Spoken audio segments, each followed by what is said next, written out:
Три пати одложувана собраниската седница за гласање за предлогот за пристапување кон уставни измени започна синоќа во 22 часот. Во меѓувреме, власта успеа да го обезбеди потребното двотретинско мнозинство, а опозицијската ВМРО ДПМН обвини дека се врши обид за тргување со слободата на дел од пратениците. Вкупно гласа 80 пратеници. За гласа 80. Воздржани нема, против нема. Кои се причините за премислување на опозицијските пратеници да гласат за уставни измени? На 5 мина од 8 пратеници, потребни за двотретинско мнозинство, надглава им висат судски процеси. Откако премиерот Зоран Заев најави помирување, судот во последните 4 дена одлучи да го укине куќниот притвор на тројцата пратеници од ВМРО ДПМН, обвинети во случајот за собраниските случувања на 27 април минатата година. Од судот посочија дека понудената гаранција во имот и пари била доволна. Пратеникот Љубен Арнаудов е пуштен од куќен притвор откако апелациониот суд му ја прифати жалбата. Пред судот тој достави гаранција од 300.000 евра.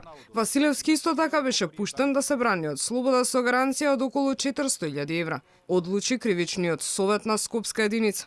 Крсто Муковски беше последен ослободен на денот на гласање и тоа без никаква гаранција, туку само со прифаќање на жалбата за продолжениот куќен притвор. Тројцата обвинети Крстен Муковски, Љубен Арнаудов и Сашо Василевски вчера гласаа за уставни промени. Елизабета Канчевска-Милевска е прво обвината во случајот тендери за извршување градежни работи во Музеот на македонската борба за државност и самостојност, дел од проектот Скопје 2014. СЈО ја сумничи дека без почитување на законот за јавни набавки и без проведување на јавно наддавање склучила договор со изведувач за дополнителни градежни активности. Синот на пратеничката Владанка Авировиќ од Социјалистичката партија е веќе осуден во случајот Труст за незаконско добивање на тендер на Елем. На потек е апелациониот суд кој допрва треба да одлучува по основ на жалбите. За уставни промени од опозицијските пратеници гласаа и Емилија Александрова, Нола Исмаиловска-Старова и Зекир Рамчилојќ, а во текот на вчерашниот ден од опозицијскиот табор јавно обвинија за притисоци и влијанија врз нивни пратеници, споменувајќи понуди кои се движеле и до 1.000.000 евра за притиснато копче за, што беше демантирано од власта.